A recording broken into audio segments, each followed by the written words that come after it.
cheek. Come dancing. That's how they did it when I was just a kid. And when they said come dancing, my sister.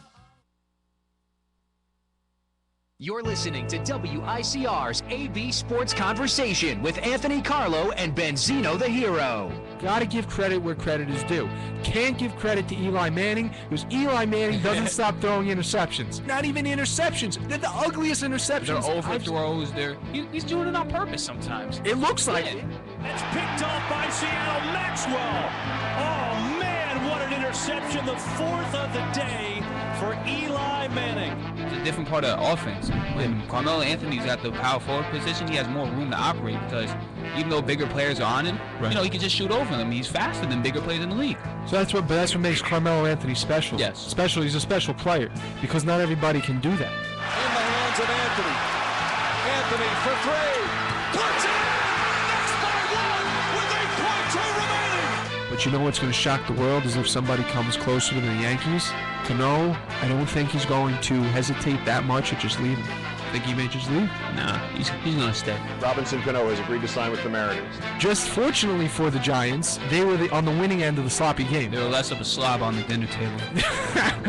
Listen to this. The Giants were less of a slob than the Raiders were at the dinner table, and the dinner table was the football field. I don't know how you do it. I don't understand. You come up with these things off the top of your head. On the spot. A-Rod and Jeter both brought in more fan excitement. There was always more of a buzz. 1-2. He loops out the left field. Going to be a tough play. Jeter on the run, makes the play. And flies into the stands. Oh, what a play by Derek Jeter. You know how excited I am? I know. I could see it in your face. I'm more excited than a caterpillar on the day turning into a butterfly. That's how excited I am for the Knicks coming back. And we are sitting here, two legends of the trade. Sports broadcasting is what we do. That's what we do, man. Let me tell you something you already know. The world ain't all sunshine and rainbows. It's a very mean and nasty place, and I don't care how tough you are, it will beat you to your knees and keep you there permanently if you let it. You, me, or nobody is gonna hit as hard as life. But it ain't about how hard you hit. It's about how hard you can get hit and keep moving forward. How much you can take and keep moving forward. That's how winning is done.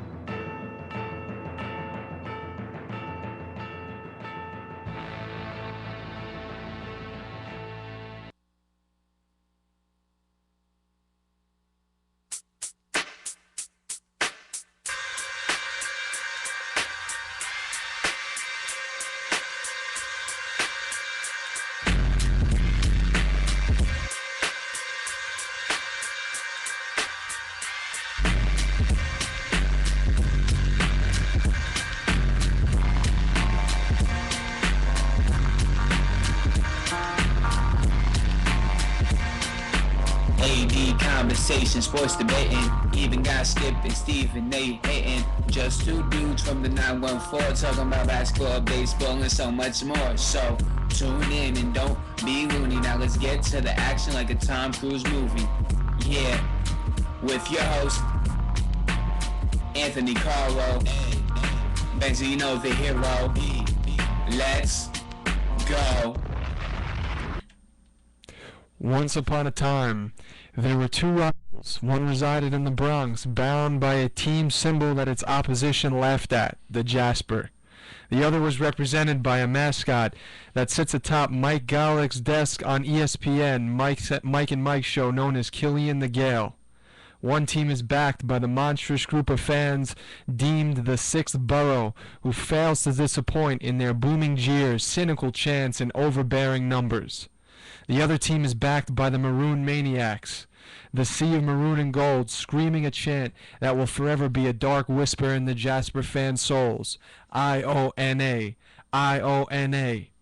They've traded blows for seasons now, violently leaving each other on the hardwood, gasping for air, leaving the fans gasping for more. They have resembled the most prestigious rivalries that have ever existed in the history of sports. Duke and North Carolina, Yankees versus Red Sox, maybe Ali and Frazier.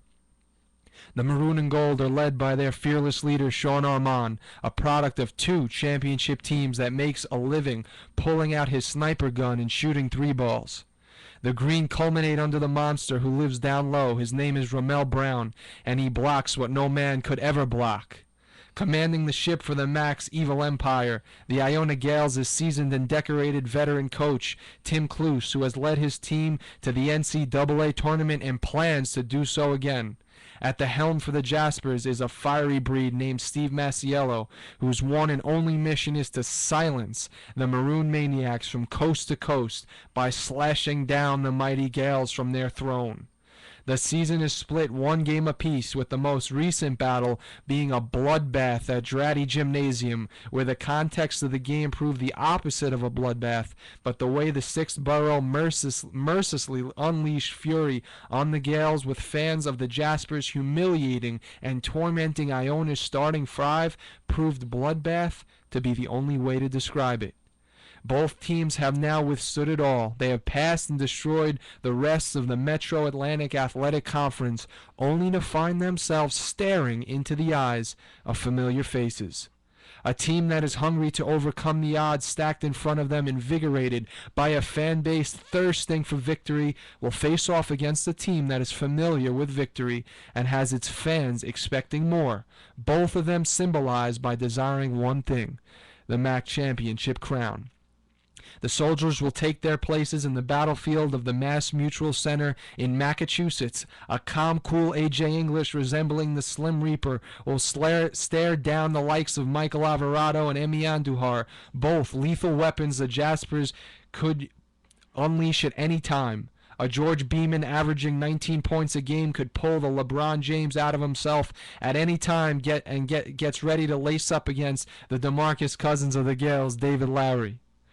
The Roy Hibbert and Ramel Brown creeps in, ready to throw one down at any moment, and the Steph Curry in Manhattan's Shane Richards is not afraid to let one fly from beyond the arc to break the game open at any point. Maybe the Carmelo Anthony and Sean Armand will be all Iona needs for a victory, but it certainly will not come easily. Tonight, the fairy tale ending may come to a team that has been waiting, but has not given up the faith, or a demonstrative foot will stomp down in a three-peat, establishing what may be called a dynasty when looked back on in years to come. Frozen in time, this game will be scripted into the history books, maybe by an Isaiah Williams running through the chairs on the side of the court to make a play, or the tears streaming down green uniforms after a courageous win. Time shall tell. Iona, Manhattan, tonight, 7 p.m. Welcome to AB Sports Conversation. That was Anthony Carlo. I am Benzino the Hero, and that was a little bit, a preview, a synopsis, whatever you want to call it, of Iona versus Manhattan MAC championship game, 7 o'clock, ESPN 2. I like it, Anthony. Thank you, Ben. And I liked it a lot. We'll be getting into, of course, I was trying to shadow a little bit of Steve Summers there for all you who out there who listen to The Fan, but we'll be getting, the schmoozer they call him. The schmoozer. We'll be getting into a breakdown, maybe a pregame, if you will, of the MAC championship, Iona, Manhattan, later on in our show, so don't you dare switch that dial. Don't switch the dial. No, because refresh the page. We got a lot. Stay here. Exactly. But first, Benzino, we will get into our first topic of the New York Knicks and the NBA. New York Knicks basketball, 3-game winning streak. As such an avid Knicks fan, I want to know what your impression has been so far with the beautiful portrayal yesterday of what Knicks basketball really is. Well, you have to stay in the last 10 games. They're 3-7. Coming off a 7-game losing streak, the Knicks are now on a 3-game winning streak. So, I don't know what to say. But for the winning streak, I like winning. Who doesn't like winning? And I like when the Knicks win. I think all Knicks fans out there are at this point, I think they're very happy about what's going on. Agreed? Definitely. Because at any point of, I'd say, any season, well, last year especially with 54 wins, this would not be a big deal, winning 3 games in a row. Yep. But right now, the way things look, with an easy schedule coming up, easy 3 games right now. We got the Celtics, Sixers tonight, Celtics, yes, and Bucks, Indiana. Now that's a tough one, but now Indiana is falling. Mm-hmm. They're on a bit of a. They're not as good. They're not on a hot streak. We'll put it that they're way. in a slump. Obviously, they can turn things around pretty quickly. Yes. We know they can. But as of now, if you're sitting here as a Knicks fan and you look at the schedule coming up, you see a potential 4 wins, a definite 3 wins. Actually, nothing is definite for the Knicks Nothing's this year. definite with the Knicks. No, but if we're talking about a Knicks team that has the ability to win, we're probably talking 3 definite wins. If they want to go to the playoffs, if they don't want to sit in the 9th seed, the 10th seed of the Eastern Conference, they have to make that push to the 8th seed. And starting the push with the 8th seed is the 3 wins that they already have, plus 3 more wins that they need to get. Exactly. Now, when you think about what has happened recently to try to kind of probe this Knicks winning streak, what has been one clue that could tell us, hey, the Knicks can win? Amari Exactly. Stoudemire. Amari Stoudemire. Last 4 games, 17 and 12. That's what he's averaging. And in his minutes, because he's a starter now. Right. The Mike Woodson trying to make a push to the playoffs, trying to implement something new. The season's been bad. Let's shake things up a little bit. We have Raymond Felton at the point guard, J.R. Smith at the 2, Carmelo Anthony at the 3, Amari Stoudemire at the 4, and Tyson Chandler as your center. And above all, you know what? It's a team that's playing around Carmelo Anthony. Yes. And that's why they're winning. It's finally because all the hoopla was Amari Stoudemire first. Right. Then they bring around Carmelo and then Right. Tyson. Amari's been injured. Mel was injured last year and the year before that. Right. So they don't have that cohesiveness. Exactly. Now they're starting to get it a little bit. Having those 3 players in the lineup, that's what Knicks fans dreamed of since 2010, 2011. Right. Having those 3 players. Exactly. And yesterday we saw contributions from everybody. Yes. JR had 17. I believe he had 17. JR did well. JR had 17. First of all, there was 5 players in double digits. JR Smith, Tyson Chandler, Son. Stat, Prigioni, Paolo Prigioni, of course Carmelo with another 26-point game. Nothing. Now, listen to me. When did you ever see the combination of Raymond Felton and Tyson Chandler looking like Chris Paul and Blake Griffin? The last 3 games. All season long, the first time we're seeing what it's supposed to look like finally happening. I forgot. Felton threw it up to Tyson. Yeah. He aimed it on somebody. I forgot who. But it was bad. He yammed it on. Like now one thing. Now that's a great sign. Now Tyson Chandler's been playing better. Yes. He's establishing himself inside like he's supposed to do. He's not kicking the ball out. He usually kicks the ball out, but sometimes if you get the ball right there and you're 7 foot, why not you take it up and put it into the basket? Exactly. And you know, Chandler has been getting things done inside, especially rebounding, which we know he can do, much like Benzino, who knows how to rebound the basketball. I want to tell everybody out there, I had the privilege of playing on the same court as Benzino the hero. Stop it. A few days ago. And I can't explain to you how good Ben is under the rim. He brings down board after board. And I don't know what, he's like a beast. It's not even boring. I don't get bored of getting boards. No, there feel you me? go. You don't get bored of getting, but you're just you just put on a zone. It's like Ben sees red. He starts seeing the Matador holding the flag. I did play with Anthony on Friday. It was Friday that we played. Anthony Right. did make a jump shot. Shout out to Rob Jiggity, our former guest. He played alongside us as well. Rob did well, Rob did his unlike myself, who had one shot I think for 2 points. So Hey, let's not you get made overly it. messed You up made here. it. It's good. But so Tyson anyway. Tyson. Ben Tyson taking some lessons from Ben, finally getting some rebounds. Well, you know, he's I shouldn't say that. He's been establishing himself scoring inside as well. So doing what Tyson always gets rebounds. Exactly. So if Tyson gets more rebounds and while getting the rebounds, being more effective, putting it back up, that's what I like to see, and that's what Knicks fans like to see. I like to see in Tyson Chandler him doing that, and also players like Amari Stoudemire helping, Iman Shumpert. If Iman's not having a good offensive game, get rebounds for your team. Exactly. Now, now the one thing I want to say is I want to ask you this one question about yesterday's game. Everything was fine and dandy. Obviously, Carmelo Anthony as a player, if you were him right now, would you not be ecstatic about what's happening? I won't be ecstatic because you can see what happened all season long. 5-game win streak, 5-game losing streak, excuse me. Right. 7-game losing streak. So you never know with the Knicks, but right now I'm content. I'm seeing the pieces fall into play finally. Right, but would you be ecstatic that you can finally turn to your right and turn to your left and see other players scoring besides yourself? No longer, at least for these past few games, have they been laying the weight of the world on you. You can finally take a breath, well, not a breath, but at least a sigh of relief to look around and see a team playing beside you. A sigh of relief, yes. And Carmelo's been under the weather the past couple of games. Exactly. So what a time for them to step up. Yes. But tell me one thing. I understand when you're winning, when you're starting to do better, you style it up.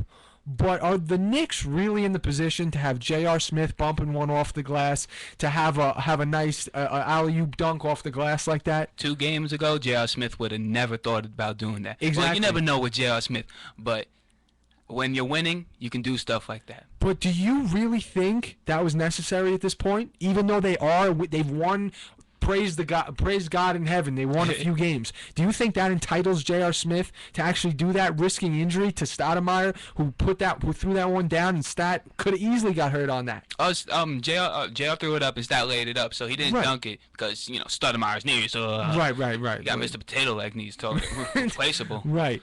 But exactly. But couldn't you have seen him getting hurt on that play?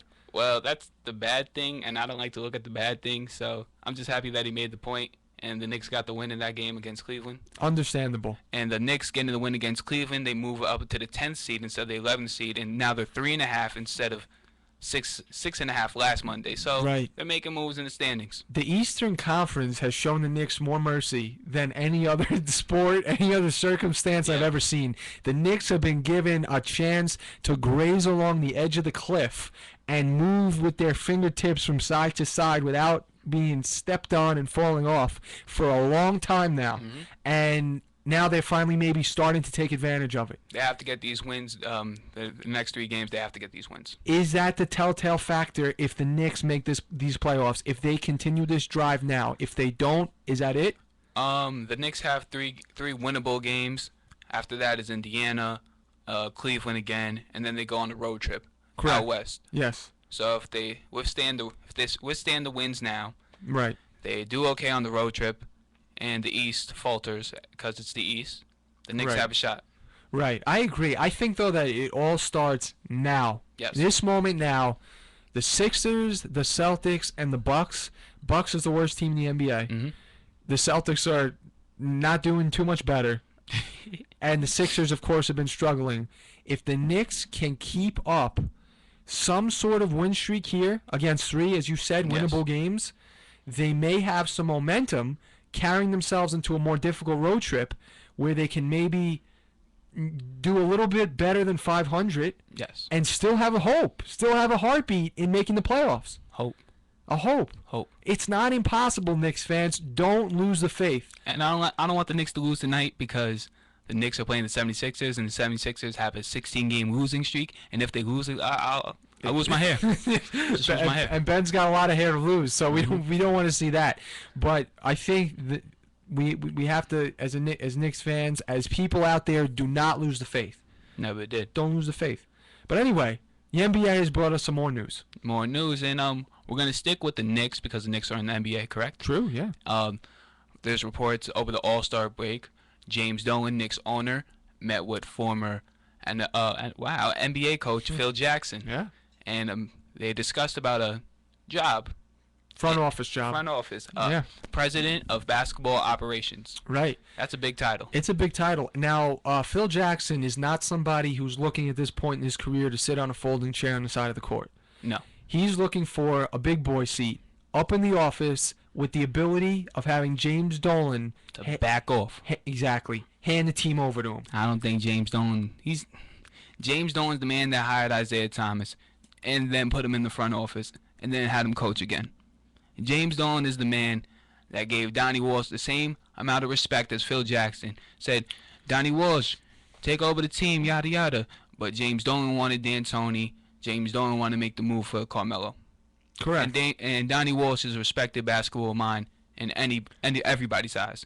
So would James Dolan do that with Phil Jackson? I don't know, maybe. James Dolan right now is faced, and all of that is true. I think you were trying to explain how James Dolan likes to take the reins. Yes.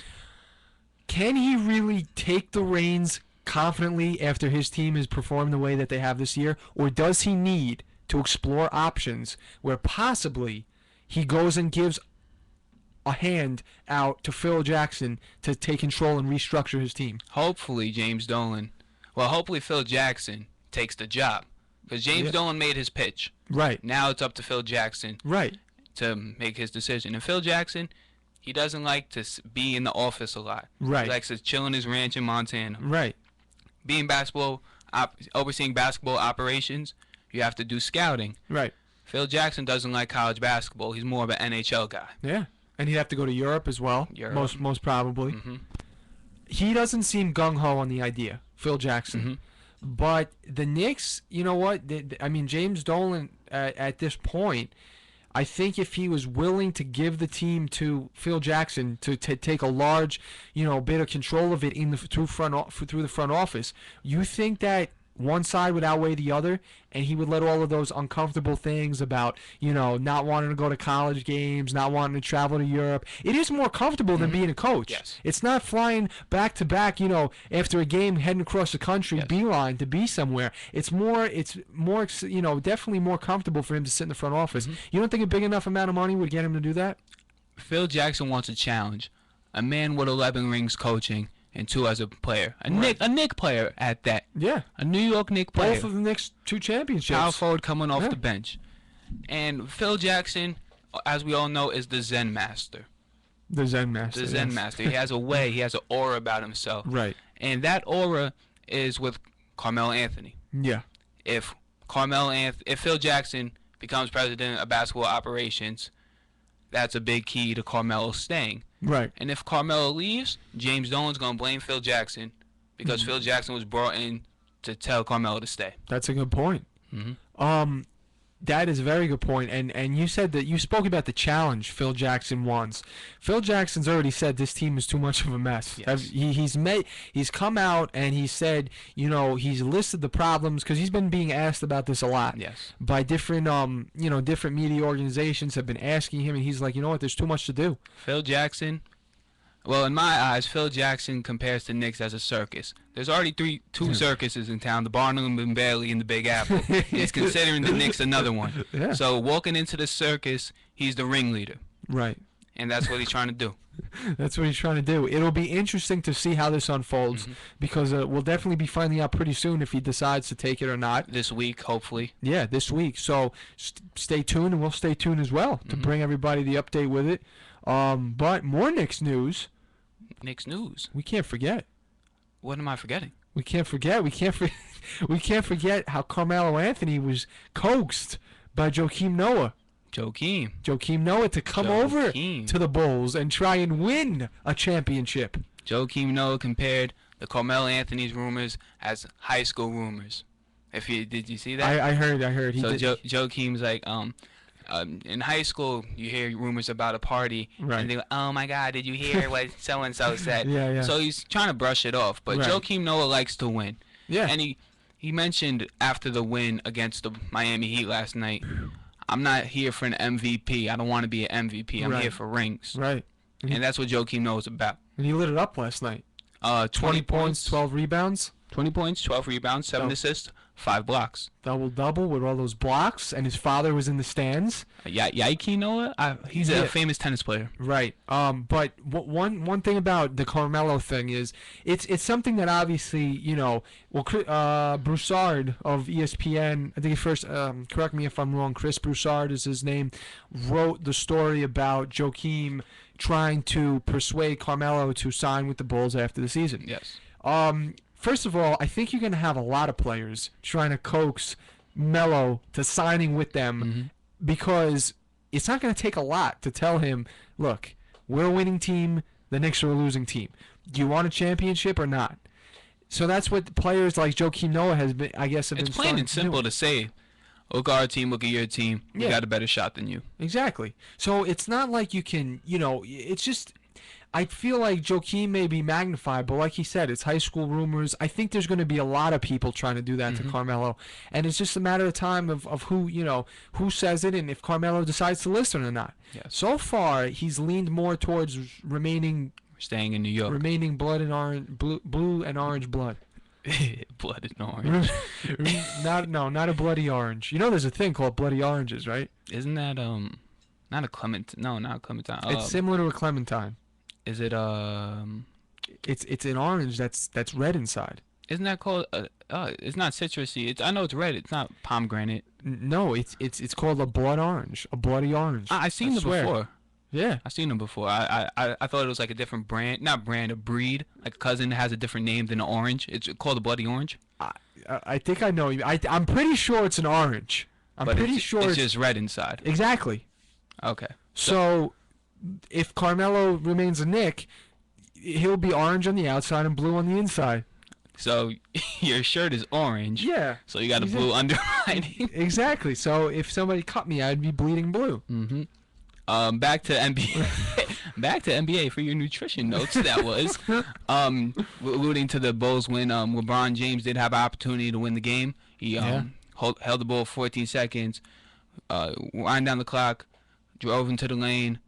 Jimmy Butler strips him overtime. Jimmy Butler had nice defense on LeBron all game. Jimmy Butler was one of the premier young defenders in the league, and the Bulls came back from 12 down, and they got the W at the end of the day. And it's nice to see the Bulls play the Heat. It's always a grudge match because the Bulls last year they ended the Miami Heat's 27-game winning streak. And Joakim Noah, feisty player. What I tell about Joakim Noah? If he's playing the Knicks, I hate him. If he's not, I love him. And did he play the Knicks last night? No, he played the Heat. So, Joakim Noah, much props to you. You're doing your thing this year. No, exactly. Joakim Noah played LeBron tough. I think in the when he was defending him. And also, Jimmy Butler got tangled up with LeBron. Yes. On the ground. Now I feel that when Butler, well, I shouldn't say that. When LeBron gets pushed around a little, I feel like the Heat crumble.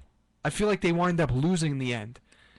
What I mean by that is LeBron didn't have a bad game, by no means. But did he have a great game? No. No. Did he come up with the big shot? No. No. When a team plays LeBron tough and there's a scrap somewhere, he gets shaken up, and the Heat, I don't know if there's a correlation, they wind up losing. Yes. Do you see that? Every time they play the Bulls, that's the only team I really see them happening. Right. The only other time I could see that was when the Heat came into New York, ready to take on the Knicks and Nets back-to-back nights. Yeah. The Knicks obviously came up with a big win. The Nets, Mirza Teletovic got into a scuffle with LeBron, yep. and the Heat lost that game. LeBron was visibly upset, put on a little bit of a crybaby face, and the Heat lost. So I think when LeBron gets pushed around a little, the Heat tend to lose a little bit. They lose a little ground. Yes. And the opposing teams gains the upper head and eventually wins. So here's the strategy. Here's the strategy: shake up LeBron. Yep. Bump him. Throw an arm locker, a headlock around his head. Who did that again? Was it Jimmy Butler? Melo tried to headlock LeBron, remember? No. That was Teletovic when they got into that scuffle. Yes. Melo also tried to lock up LeBron in a game they played against each other. Oh, yeah. LeBron got up, though, and he was a little more respectful because it's Melo, they're buddies, whatever. But anyway, so it was a good game, though. Yes. Heat and Bulls was a good game. And after the Heat and Bulls, the Lakers and Thunder came on. Correct. Jody Meeks, 42 points for Mr. Meeks. Well, you know what? It was an underdog story because the Lakers have been terrible. They're last of their 15th. It's not their fault. Steve Nash and Kobe and a bunch of players have been. Powell's injured a little bit. So it's not their. But it is their fault, but it isn't their fault. It's the injury bug. Right. But it's nice to see them rise up to the challenge and beat somebody like OKC. Jody Meeks had 20 points in the third quarter, 36 overall for the Lakers in the third quarter, and OKC had 19 points total in the third quarter. Correct. So Jody Meeks outscored the Oklahoma City Thunder in the third quarter. The Lakers were down in that game. That's amazing. Lakers were down in that game, and Jody Meeks and company, they came back. In the fourth quarter, OKC's had to buckle down a little bit. They came back into reality, but eventually they lost the game. Russell Westbrook did not have a good game. 7 for 23 shooting, 8 turnovers, 8 assists. He had 6 turnovers in 13 minutes. His first 13 minutes, he had 6 turnovers. Right.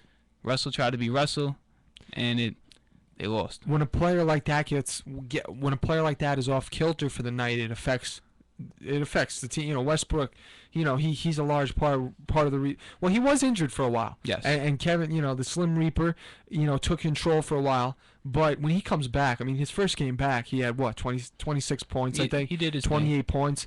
You know, so when he's got how many turnovers? 8 turnovers for the game. I mean, come on. I mean, that's going to lead to bad things. But where's the Slim Reaper? If Russell Westbrook come back, we haven't seen the Slim Reaper since. That's because he doesn't get to take as many shots. True. LeBron hasn't got. Listen, when LeBron was complaining when the Slim Reaper was getting all those shots. Mm-hmm. Remember 45-point games? You know, LeBron was like, he gets to take more shots than me. Yes. Now, the Slim Reaper is not getting to take as many shots, and to me, LeBron still gets to take a lot of shots. He takes a lot of shots. Do you understand what I'm Yes. saying? Who else on that team is? You see, the thing is Westbrook and Durant, right? You got Yes. them two. Westbrook is dangerously close to Durant's status. Yes. You know what I'm saying? Mm-hmm. Who's dangerously close to LeBron's status on the Heat? Dwayne. Would you say he's dangerously close, or would you say he's close? At times he can be close. At times he can be dangerous. All close, right. But majority of the time he's close. Okay, exactly. So what I feel like is this. LeBron doesn't really have anybody stealing shots from him because a lot of the times he takes the show. Mm-hmm. Even with Dwayne there, and even with the rest of his team around him. When it comes to OKC, Durant and Westbrook, Durant's shots go down considerably when Yes. Westbrook is there. Mm-hmm. So LeBron shouldn't really be complaining. Not at all. You get my Since point? since Russell Westbrook has returned, the OKC Thunder are 3-5 since his return. So Right. that's a losing record. Maybe because of Russell Westbrook. So they have to find their jive. Right. And that's what the playoffs, hopefully, they'll get their groove on before the playoffs come. But Jody Meeks did have a big game. 42 points for Mr. Meeks. Don't Yeah. forget that. But 2 games before, Jody Meeks' ankles got crossed. They were disintegrated because Ty Lawson made him fall on the floor. It was bad. So Jody Meeks, even though you did have 42, we got to get you because you got bopped. Did you see the Rockets game? The Rockets, Yes. red glare, Red glare, yes. James Harden. cleared the beard. Rockets, red glare. And the Blazers, the Portland Trail Yeah, Blazers. they played the Portland. It was a good game as well. Very. Very good game until James Harden woke up. James Harden, And then boom, boom, and boom. And that was it. 41 points, 41 points, 10 rebounds, 6 assists, and 6 steals for James Harden. Now, it did go into OT, OT. but there was a little man that used to play for the New York Knicks and used to have a nice touch when they needed him that came to play in OT for the Houston Rockets. Who's Jeremy Lin. Jeremy Lin. And he took control in overtime. And the Rockets are a dangerous team. They're third in the West. Even though people are sleeping on them, they're third in the West. I don't want to sleep on the Rockets. Not at all. I like the Rockets. I like what they bring to the table, and I feel like there's a tendency that they may get hot, and that will no matter who else is in the West, Mm-hmm. I feel like they can get hot, and I think that's why you shouldn't sleep on them because they can overcome anybody. They have the talent. Yeah, they sleep on him. They sleep on the Rockets because OKC, the Clippers, Warriors are a hot Yeah. pick. But people forget about even Dwight Howard's on that team. People forget Dwight Howard is on the Rockets. Yeah. People sleep on that team. And that's why when it comes down to OKC, shoot me if you want, but I will not find it hard to say the Clippers and the Rockets can take it to OKC. If you put those 4 on the table, the Warriors, the Clippers, the Rockets, and OKC in the West, with pretty much we're almost to the stretch. Yes. Would you find it surprising if the Rockets or the Clippers overcame OKC? I will not find it surprising, but Anthony also forgot about a team that slept on every year for the past 4 to 10 years. Who's that? The San Antonio Spurs. That's 46 and 16. That's they true. officially have the best record in the NBA right now. That's true. Duncan gets old every year, and that's everybody's excuse. The Spurs are getting older. They've been Yeah. old for 4 years. That is true. And they have the best record. I can't argue with you there. The combo of Tony Parker and Tim Duncan has been pretty much as good as anybody, and has led that to, and of course Kawhi Leonard. And Kawhi Leonard. Kawhi Leonard. I'm sorry, I say his first name wrong, but that's such a tough first name. Kawhi. I say Kawhi, Kawhi. At least you don't say Kiwi. Exactly. But anyway, you're right, because the Spurs, hey, I think they've had the best track record in For the past 10 years. Yeah. Yep. I mean, They're consistent. And they're slept on every year. So the West is tough. Let's put it that way. The West is tough. The West is a tough conference. Yes. Back to the weaker conference, the Eastern Conference. Yeah. Rajon Rondo had 18 assists last night. Nothing new for Rondo, but Right. with that team, 18 assists is impressive. Rondo knows how to get the ball to his teammates. That's true. Also in the NBA, Marcus Thornton had 27 last night against Sacramento Kings, his former team, so that's a way to put him. You Correct. traded me, I gave you 27. Yeah, they that's a nice sticker to you. Yes. That trade has Worked out well. in the Nets' favor. Yeah, absolutely. It's a good addition. Good addition. And a good addition to AB Conversation. Yeah, good addition here we got. By that, I mean, stay tuned. Yeah, stay tuned. Stay tuned, part 2. You don't want to miss what's coming up next. What's coming up next? Because, I don't know, you got to be crazy if you're sitting out there and you're going to turn this, when we have coming up, we have NFL free agents. Yes. And then what everybody's waiting for, before tip-off, we will have your pregame show here at WICR. WICR, AB Conversation. Of the MAC Championship. MAC Championship. So we will be right back here. Stay tuned. We'll be coming up next, Benzino and I, with NFL free agents.